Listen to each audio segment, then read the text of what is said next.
안녕하세요. 지난주에 예고한 대로 원래는 양승현 집사님이 이제 하셔야 되는데, 그래서 제가 대신하게 돼서 일단 죄송하고요. 그다음에 나중에 양 집사님이 매우 감동적으로 잘 하실 거라고 봅니다. 제가 그래서 교우들이 좀 적게 오실까 봐 오늘 좀 많이 오세요 그랬는데 역시 생각대로 많이 안 오셨습니다. 제 아들, 딸한테도 좀 가자고 그랬더니 잘하고 오라고 그러더라고요.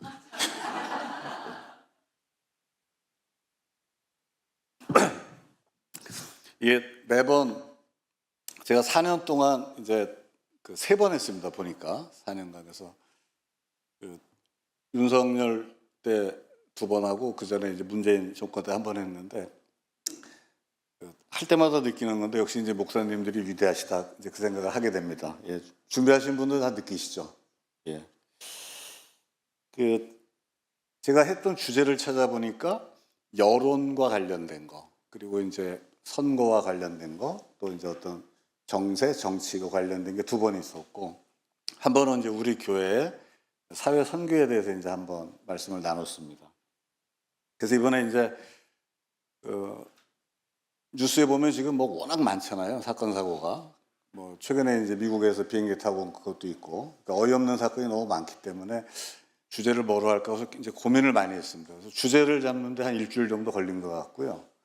그래서 뭐 이재명 정부 이제 100일이 됐는데 기대도 있고 좀 불안감도 있고 우려도 있고 그래서 그걸 할까 하다가 역시 재미가 없을 것 같고, 그다음에 이제 지금 한미 관계나 한미일 뭐 그다음에 이런 한반도 둘러싼 관계, 이거는 더 무겁기도 하고 이제 시간도 좀 걸릴 것 같고, 그래서 이제 고민하다가 문화와 이제 경제에 관해서 좀 같이 생각을 해보면 좋겠다 이렇게 해서 이제 준비를 했습니다. 오늘 기도 때 최경희 집사님하고 사전에 의논한 바가 전혀 없는데 신기하게 지금 비슷한 내용으로 기도를 해주셨습니다. 이게 통하는 게 많습니다. 이제 영상이나 이제 음악을 보면서 하면 좋은데 그렇게 하는 것보다 언론을 통해서 좀 아시는 것들도 있으실 거고, 그다음에는 혹시 못 보신 분들이나 음악을 못 들으신 분들도 상상을 하는 게 훨씬 더 나을 것 같아서 이 파워포인트나 이런 걸 준비를 안 했습니다. K-pop 데몬 헌터스라고 애니메이션이 있습니다. 혹시 보셨습니까? 보신 분 한번 손들어 주십시오. 예, 그다음 반 정도 되시네요. 못 보신 분들도 그게 요새 이렇게 라디오든 텔레비전이든 보면 이제 많이 나옵니다. 거기 곡이 많이 나오는데 보시면 굉장히 재밌습니다. 꼭 한번 보시면 좋을 것 같습니다. 제가 이제 찾아보니까 9월 5일 그다음에 9월 12일까지 이 K-pop 데몬 헌터스라는 걸 약자로 캐대헌이라고 합니다. 우리나라 사람들은 약자를 좋아하니까. 그 주제가가 이제 골든이라는 노래인데, 그게 영국 오피셜 싱글 차트, 이게 이제 이렇게 정식 명칭이 깁니다. 여기서 이제 5주째 1위고, 그다음에 영국에서 발표하는 100곡이 있습니다. 거긴 탑 100이라고 하는데 탑 100겠죠. 영국이니까. 그래서 거기는 5곡이 들어가 있습니다. 그다음에 미국에 많이 들어보셨을 건데 빌보드 차트라고 있죠. 이것도 빌보드도 분야가 있어서 빌보드 메인 싱글 차트입니다. 이쪽은 핫입니다. 핫, HOT에서 핫 100. 거기에 4주째 1위를 하고 있습니다. 이 영화에는 한국의 전래 문화가 많이 나옵니다. 그래서 호랑이하고 까치가 같이 다니는 것도 있고요. 그다음에 우리 어렸을 때부터 많이 듣던 이야기들이 굉장히 많습니다. 그래서 아마 처음에 한 번 볼 때는 너무 정신이 없어서 한 번 보시고 나면 아마 한 번 더 볼 그런 생각이 좀 들 정도입니다. 그리고 최근 한국의 현대 문화와 현대 상황까지도 영화에 이제 많이 나옵니다. 근데 주제는 권선징악입니다. 그러니까 선이 악하고 싸우는데 결국 선이 이긴다. 예, 이거고요. 그러니까 우리나라는 전통적으로 권선징악의 그런 문화를 갖고 있다고 봅니다. 이 애니메이션의 영향이 지금 매우 큰데요. 크게 보면 이제 양측면이 있습니다. 이제 두 가지 사례만 보겠습니다. 하나는 기업과 돈과 관련된 일입니다. 9월 11일에 농심이라고 아시죠? 네, 농심. 네, 라면 회사. 거기가 주가가 19% 올랐습니다. 그날 하루에. 영화 속에 보면 그 주인공이 이제 젊은 여성 3명으로 되어 있는 걸그룹입니다. 거기 이제 컵라면을 먹습니다. 그래서 농심이 이 영화 제작사하고 협업을 해서 신라면, 새우깡 이런 데 캐릭터 디자인을 써서 제품을 출시한다고 발표를 했습니다. 그래서 북미, 유럽, 오세아니아, 동남아시아 등 전 세계로 상품을 출시한다는 소식에 19%가 올라갔습니다. 그리고 우리 관광공사 이런 거 굉장히 잘하죠. 올해 상반기에 한국을 찾은 외국인 관광객이 지난해 같은 기간보다 14%가 늘었습니다. 이것도 이 영화의 영향이다. 이렇게 이제 분석이 됩니다. 또 하나는 이제 다른 측면인데요. 사람과 관련됐습니다.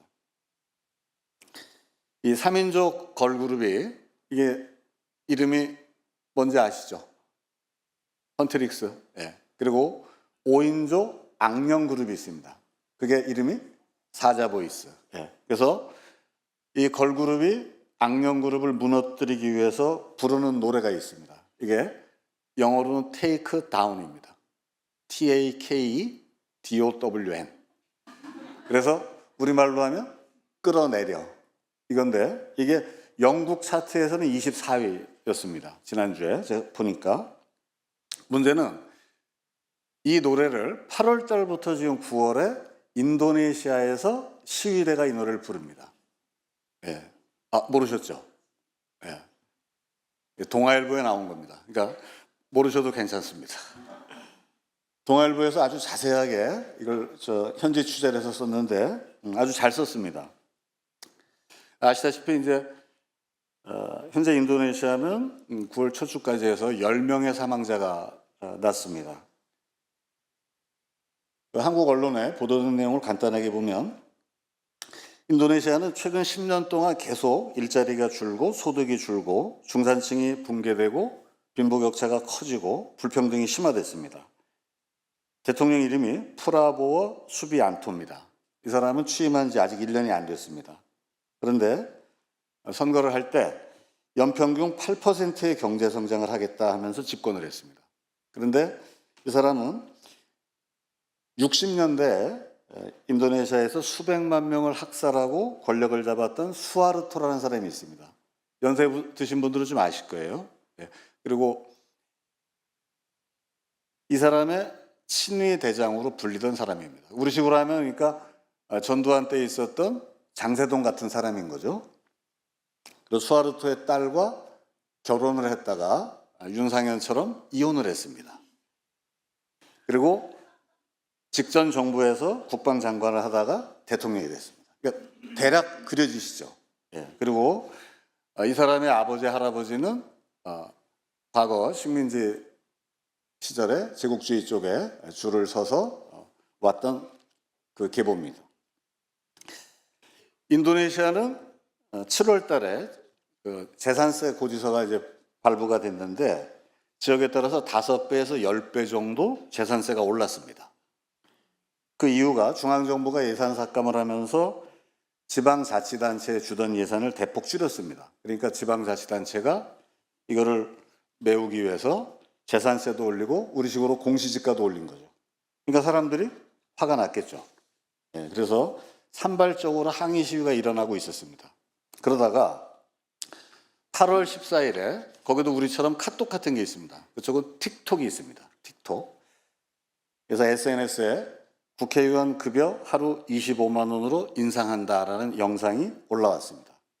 그런데 그 다음날 국회에서 국회의원들이 흥겹게 춤을 추는 영상이 또 올라왔습니다. 그 두 개가 합쳐져서 급여 인상에 신나서 춤추는 국회의원들이라는 영상이 빠르게 퍼져나갑니다. 이 영상에 대해서 국회는 원래 정기회의가 끝나면 이런 공연과 함께 의원들이 춤을 추는 게 관례라고 합니다. 한국에서 이랬으면 거의 매년 뒤집어졌을 겁니다. 그리고 국회의원 기본급을 올린 게 아니고 주택수당을 422만 원을 주는 것이다. 제가 이 돈은 전부 한국 돈으로 환산했습니다. 이렇게 해명했는데 사람들은 듣지 않았습니다. 국회의원의 월급은 850만 원입니다. 인도네시아. 그런데 인도네시아 노동자의 평균 월급은 24만 원입니다. 그러니까 국회의원 하루 일당 25만 원이 근로자 평균 월급 24만 원보다 만 원 많습니다. 그래서 분노가 커지면서 자카르타를 포함해서 전국에서 대규모 시위가 벌어집니다. 경찰은 물대포와 최루탄을 쏘면서 강하게 진압합니다. 그러다가 8월 28일 날 시위 진압 도중에 경찰 장갑차에 깔려서 오토바이 배달을 하는 청년이 숨지는 사건이 발생합니다. 그래서 분노한 시위대가 정치인과 장관의 집, 관련 건물, 차량 등에 불을 지르는 시위를 넘어서 이제 봉기로 넘어가는 상황이 된 겁니다. 결국 8월 31일 날 대통령이 주택수당을 폐지한다고 발표를 했습니다. 그렇지만 9월 4일 날 전 인도네시아 대학생 총연합회, 그러니까 우리 옛날에 왜 전대협 이런 거 들어보셨죠?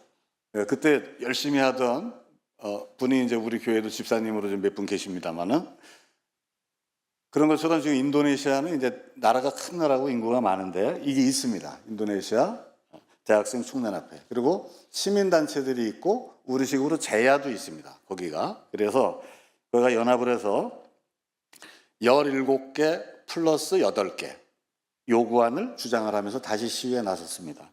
그 17개는 당장 해결하라 하는 게 17개고 8개는 1년 후까지 해결하라.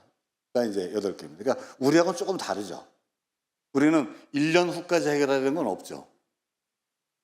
여러분들 나가서서 그랬잖아요. 즉각 내려와라 이렇게 하실지 뭐 1년 있다 뭐 해라 이런 건 없잖아요. 그죠? 그러니까 약간 차이가 있는 것 같습니다. 그래서 9월 9일 날 대통령이 결국 재무부 장관을 포함한 장관 5명을 경질합니다. 그리고 수습책을 발표하는데 시위는 약간 줄어들었지만 아직 불씨는 꺼지지 않은 거로 보입니다. 한편 이거는 경향신문 기사입니다. 9월 1일 날 X라는 게 있습니다. 옛날 트위터. 그걸 지금 이제 X라고 그러는데 거기에 이런 글이 올라왔습니다. 우리가 지난 겨울 남태령에 음식과 핫팩을 보냈듯이 인도네시아에도 연대할 수 있다. 이렇게 인도네시아 반정부 시위대에 배달 음식을 보내는 방법이 자세히 실려 있었습니다. 이 글의 조회수가 1000만이 넘었습니다.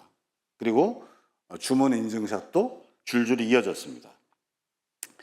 어떤 분은 탄핵 광장에서 받은 연대의 마음을 나누고 싶었다. 어떤 분은 돼지고기를 먹지 않는 이슬람 문화를 고려해서 10만 원어치 치킨버거를 보냈다고 합니다. 또 어떤 분은 인도네시아 시위대를 진압할 때 사용한 장갑차와 최루탄은 한국 기업이 수출한 것이다. 또 어떤 분은 모든 민주주의는 서로 연결되어 있고 한국도 책임이 있다. 이렇게 했습니다. 그리고 자카르타의 배달기사와 시민들은 이 음식을 나누는 모습을 공유하면서 한국 시민들에게 감사 인사를 전했습니다. 생생하죠? 생생한 국제연대입니다. BTS 아시죠? 모르십니까? 이게 아시긴 아시죠, 그죠? 예. 텔레비만 키면 나옵니다. BTS. 그리고 광고도 많이 하고. BTS 노래 중에 Not Today, N-O-T, T-O-D-A-Y. 그러니까 오늘 아니다 이 말이죠. Not Today. 요새는 한국 노래가 거의 영어로 제목이나 가사가 영어가 반 이상입니다. 그래서 좀 약간 거부감이 드는 것도 사실입니다. 기성세대들은. 그렇지만 가사를 잘 보면 꽤 괜찮습니다. 이 노래를 시작할 때 이렇게 합니다. RM이라는 친구 있습니다. 머리 노랗게 한 그 친구가 랩으로 시작하는데 패배하는 날이 올지도 모른다. 하지만 오늘은 아니다. 오늘 우리는 싸운다. 멋있죠? 옛날에 70년대 아침 이슬 부르고 80년대 이무리한 행진곡 부른 것처럼 지금 이게 2020년대 전 세계 BTS 팬들한테 이게 투쟁갑니다. 모르셨죠? 예. 이럴 때는 고마운 마음이 좀 드시죠? 예. 이게 2017년 2월에 발표된 노래입니다. 그리고 2018년 9월에 BTS가 UN 총회에서 이런 연설을 합니다. Love yourself, speak yourself. 스스로를 사랑하고 목소리를 내라. 그리고 2019년 여름에 아마존 열대우림에 4만 건의 화재가 발생했을 때 브라질 아미들이 움직입니다. 그래서 전 세계의 관심을 모으기 위해서 아미 헬프 더 플래닛, 그래서 아미가 지구를 돕는다라는 운동을 했습니다. 결국 나중에 비영리 단체를 만듭니다. 그리고 아마존의 나무 심기, 화재 빈발 지역 감시하기, 그다음에 소방관 지원을 위한 모금, 또 브라질 선거 투표 격려 운동까지. 이걸 전부 10대, 20대들이 하는 겁니다. 2020년 6월에 BTS가 미국 흑인 인권운동에 100만 달러를 기부하고 인종차별에 반대한다는 메시지를 낸 적이 있습니다. 한 멤버는 인종차별이나 폭력의 대상이 되지 않는 것은 모든 사람의 권리라고 목소리를 내고 싶었다라고 말했고요. 다른 멤버는 편견과 폭력에 반대하기 위해 우리가 무엇을 할 수 있을지 매우 신중하게 생각해서 내린 결정이고 우리는 정치인이 아니지만 모든 것은 결국 정치적이다라고 말했습니다.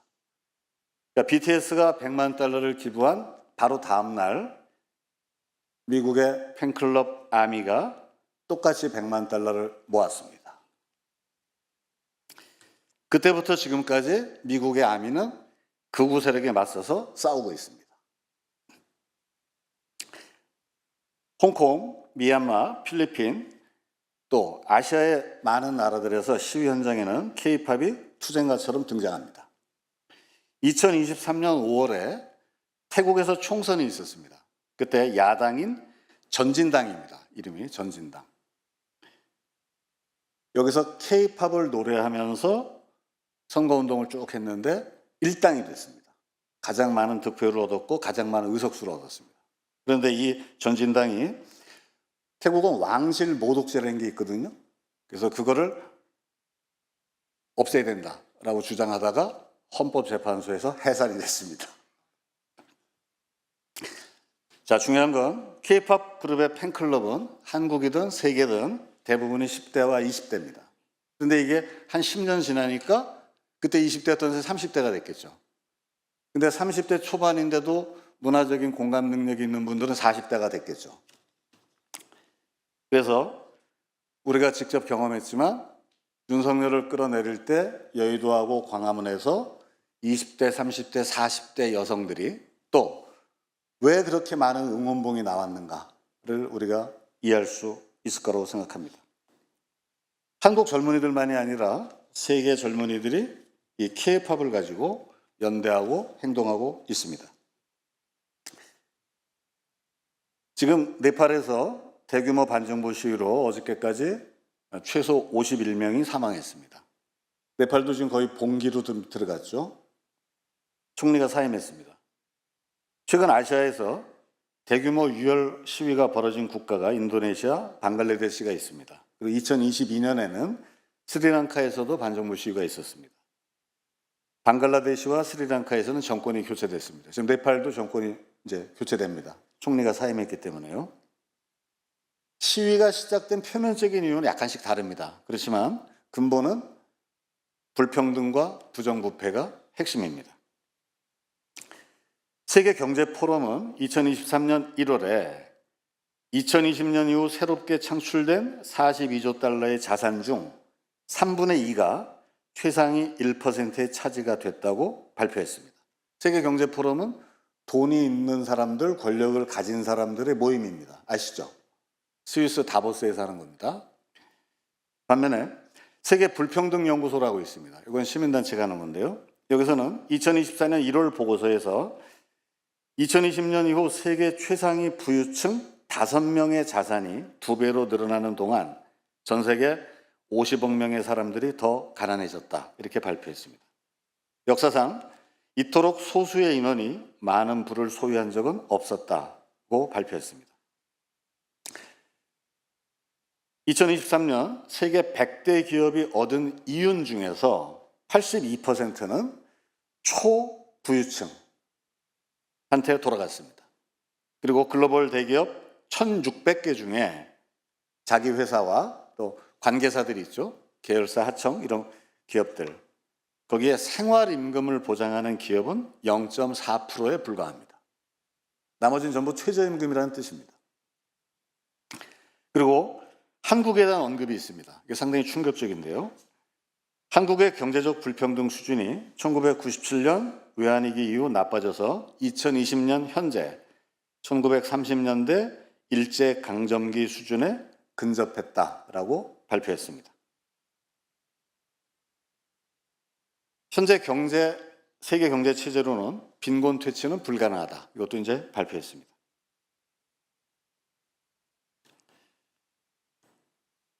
우리가 기생충이라는 영화가 있었고 오징어 게임이라는 드라마가 있었습니다. 그게 전 세계에서 굉장히 많은 사람들이 이걸 본다. 그래서 막 한국에서 자랑스러워 하잖아요. 그리고 이거를 K컬처 산업을, K가 문화죠. 문화를 산업으로 만들어서 전 세계에 빨리빨리 팔아서 돈을 벌자. 지금 이러고 있습니다. 새 정부도 지금 5대 전략 중에 하나를 그걸 잡았는데요. 역으로 뒤집어서 말하면 그걸 영화를 보거나 드라마를 보거나 음악을 듣는 사람들은 그만큼 지금 힘들다는 뜻입니다. 그걸 한국 음악이나 영화나 드라마가 워낙 적나라하게 그걸 현실을 표현하고 있기 때문에 전 세계 사람들, 특히 젊은 사람들이 적극적으로 한류를 받아들이고 있다고 봅니다. 오늘 주신 말씀은 우리에게 매우 익숙한 구절입니다. 그리고 목사님께서도 여러 번 설교하셨고 성서학당에서도 하셨고 또 다른 목사님들도 많이 설교해 주셨던 내용입니다. 이 중에 24절과 33절만 제가 봉독하겠습니다. 아무도 두 주인을 섬기지 못한다. 한쪽을 미워하고 다른 쪽을 사랑하거나 한쪽을 중히 여기고 다른 쪽을 업신여길 것이다. 너희는 하나님과 재물을 아울러 섬길 수 없다. 33절입니다. 너희는 먼저 하나님의 나라와 하나님의 의를 구하여라. 그리하면 이 모든 것을 너희에게 더하여 주실 것이다.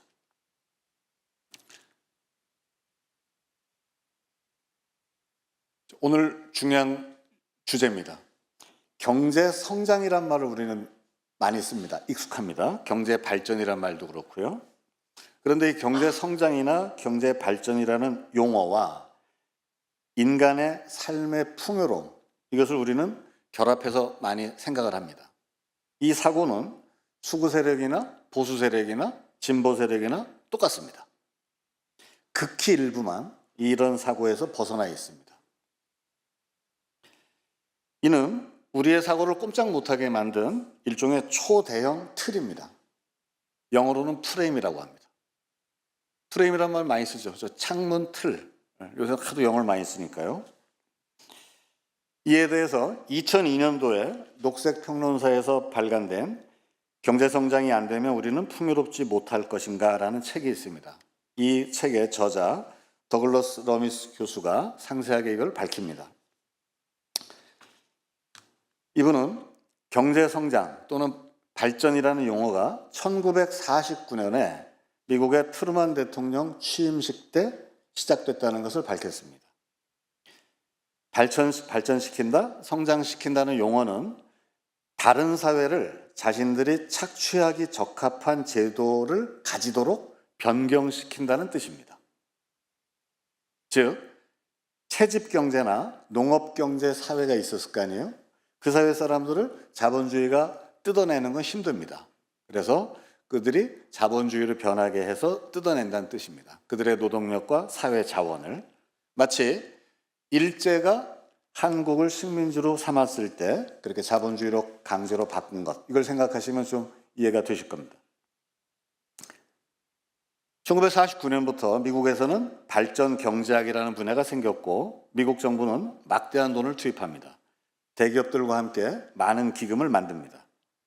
미국 학생들에게 장학금과 생활비를 대주면서 제3세계 언어를 하나씩 배우게 하고 경제발전 이데올로기를 배우게 했습니다.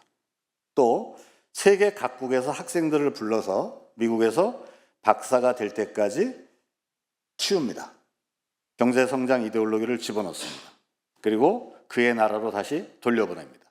이래서 전 세계에 경제발전 이데올로기를 가지는 엘리트들을 키웁니다.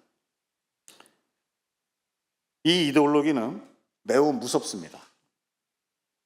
자연이나 문화에 대한 어떤 폭력적인 행위도 그 폭력성이 보이지 않게 됩니다. 오랫동안 전해져 오던 문화가 눈앞에서 파괴되고 기술이 없어지고 음악이 없어지고 말이 없어져도 그것을 발전이라고 부릅니다. 근대화, 미개발국가, 저개발국가, 개발도상국이라는 말도 모두 미국이 만든 말입니다. 그리고 미국을 위한 말입니다. 세계화, 세계경제라는 말은 지구 위의 모든 인간과 자연을 미국 주도의 자본주의 경제 시스템 속에 집어넣는 것입니다. 이 경제성장, 경제발전이라는 게 얼마나 무섭냐면 우리가 언론을 보면 마이너스 성장이란 말 가끔씩 들으시죠.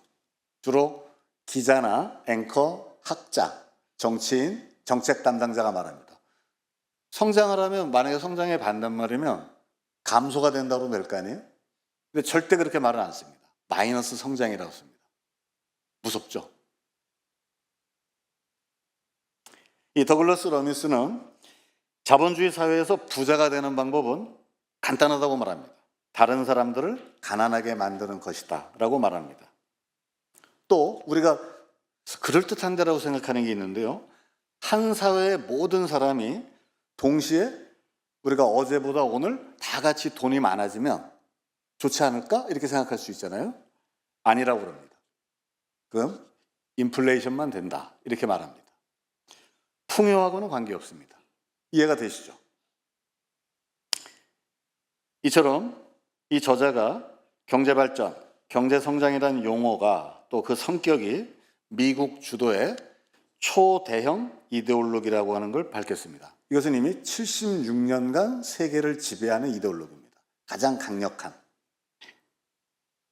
이것을 넘어서기 위해서 해결책은 무엇인가? 그것이 민주주의의 확장이다라고 말합니다.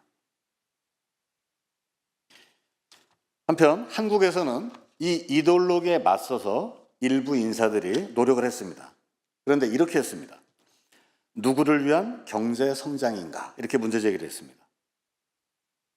군사독재 시절부터 형성된 외세와 결합한 군부, 정보기관, 정치인, 고위관료, 재벌, 어용학자, 언론, 법조계, 종교계, 이걸 우리가 지배세력이라고 하죠. 이들을 위한 경제성장이었고 노동자, 농민, 도시 빈민은 희생을 당해왔다. 타당하죠. 이는 약탈적인 한국 자본주의의 성격과 한국 현대사의 문제점들을 드러내는데 일정 정도 기여했습니다. 그런데 민주정부 시대, 김대중 정부, 노무현 정부 때 뉴라이트라고 하는 게 나타났습니다.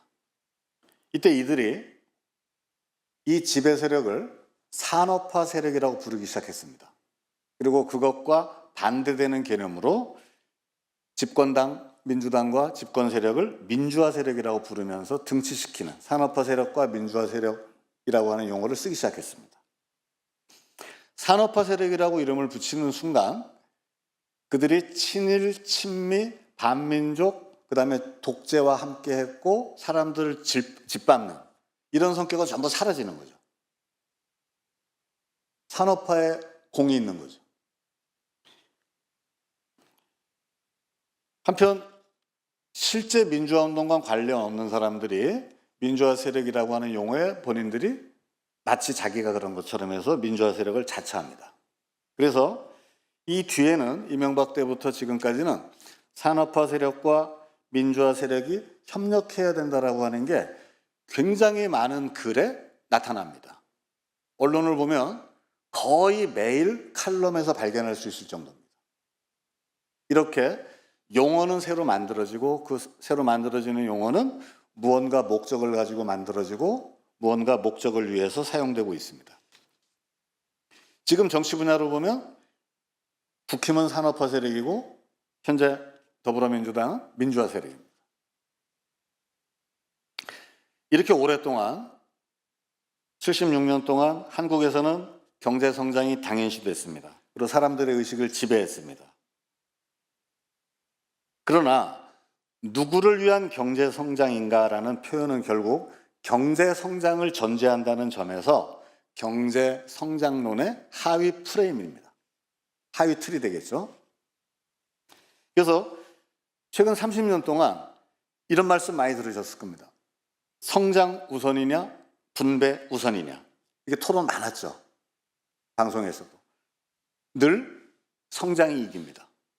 왜냐하면 우선 파이를 키워야 나눠 먹을 게 있지. 매우 단순한 논리인데 이 논리를 이길 수가 없습니다. 그래서 분배를 주장하는 분들은 분배를 통한 성장론, 복지를 통한 성장론, 소득 주도 성장론, 최근에는 지속 가능 성장론 이렇게 해서 앞에 뭘 달아서 뒤에 성장론이라는 이름을 쓸 수밖에 없죠. 그러니까 기본적으로 경제 성장론을 주장하는 대형 이데올로기에 계속 깨지게 되어 있습니다. 그래서 저는 누구를 위한 경제 성장인가가 아니라 누구를 위한 경제인가 이렇게 프레임을 바꿔야 된다고 봅니다. 이는 프랑스 대혁명 때부터 제기된 것입니다. 즉 신분제 철폐와 자본주의가 동시에 성립하는 시기에 정치, 사회, 경제의 평등은 함께 이루어야 하는 것이었습니다. 이걸 이루기 위한 방법, 다수가 이것을 이루어낸다라고 하는 것이 민주주의입니다. 그래서 민주주의 확장은 반드시 정치 투쟁을 수반합니다. 그 이유는 기득권 세력들이 권력을 포기하지 않기 때문이죠. 그래서 수많은 사람들의 피가 있었습니다. 자, 이제 누구를 위한 경제인가? 이것을 확장을 하면 누구를 위한 정치인가, 사회인가, 문화인가 이렇게 이동할 수 있다고 봅니다. 누구의 경제인가? 이것도 괜찮을 것 같습니다. 최근 한국과 전 세계의 진보 세력 내에서는 탈성장이라는 말을 많이 씁니다. 성장에서 벗어나자. 그래서 탈성장 대 경제성장 이런 프레임을 씁니다. 그렇지만 제 생각에는 이렇게 하면 이기기 어렵다고 봅니다. 미국 사람이 쓴 책이 있습니다. 코끼리를 생각하지 마라는 책이 있습니다. 이게 프레임에 관해서 다룬 책인데요. 책 제목 딱 듣는 순간 코끼리가 떠오르죠. 예, 이렇게 이기는 프레임을 갖고 싸울 때만 이긴다라고 하는 걸 쓴 겁니다. 제 생각으로는 프레임 중에 우리가 공공이라고 하는 걸 고려할 만하다고 생각합니다. 경제는 탈성장보다는 공공경제 확대, 이것이 많은 사람의 동의를 얻기가 좋다고 생각합니다. 우리가 공공을 쓰는 것 중에 익숙한 게 있습니다. 공공 화장실, 공원, 그죠? 사원은 없잖아요. 개인이 큰 정원 갖고 있는 건 재벌이나 있는 거고. 그러니까 공공이라는 말을 확대할 필요가 있다. 공공경제가 커지면 개인이 돈에 목매달 필요가 없어집니다. 공공정치가 커지면 사익 추구 정치가 사라져요. 이런 식으로 확장할 수 있다고 생각합니다. 기후위기 대응 또한 공공의 영역입니다. 그래서 우리가 공공을 확대하는 것, 이것을 가지고 극소수의 이권 장악 집단, 또 소수의 이권 비호 집단, 그리고 이것을 추종하는 집단에 맞서서 다수의 사람들이 성장 이데올로기에서 벗어나도록 해야 한다고 생각합니다. 제가 멋있게 표현하면 온 생명과 인류에 기초한 공공성의 확대, 이것을 주장하는 것이 가장 좋다고 봅니다. 저항운동을 넘어서 실질적인 체제 전환 운동으로 힘을 키우려면 그렇습니다. 기독교에서 말하는 하나님 나라와도 가깝고 이웃 종교들에서 말하는 사회상과도 좀 가깝습니다. 그래서 힘을 모으기가 좀 나을 것이라고 생각합니다. 현재는 각각의 사회에서 체제 전환의 필요성과 당위성을 묶은 어떤 개념, 그 다음에 이걸 하나로 표현하는 프레임, 그리고 대중 실천을 연결하는 정치적 노력, 이것이 필요한 단계라고 생각합니다. 따라서 소수가 구호만 외치는 방식의 운동이 아니고 실제로 개별 국가의 시민 대중을 기반으로 하는 민주주의 정치 행동의 조직화된 힘을 각각 만들고 이것을 최선을 다해서 국제연대의 상설적인 틀로 만들어야 한다고 생각합니다. 문화, 그리고 사회의식, 그리고 연대 활동과 경험, 이것이 충분히 가능하다는 것을 한국과 세계의 특히 젊은이들은 이해하고 있다고 생각합니다. 모든 생명과 함께하는 삶, 여가가 충분한 삶, 정의로운 전환, 그리고 평화, 이것은 모두 민주주의의 확대와 연대의 확장을 통해서만 가능합니다. 한국 사람들과 세계 사람들이 함께 힘을 모아서 해결해 나갈 수 있다고 생각합니다. 이것이 한국의 기독인들이 나아갈 길이고 이 과정이 곧 하나님 나라와 하나님의 의를 구하는 길이 될 것으로 믿습니다. 오늘 주신 말씀 잠시 묵상하겠습니다.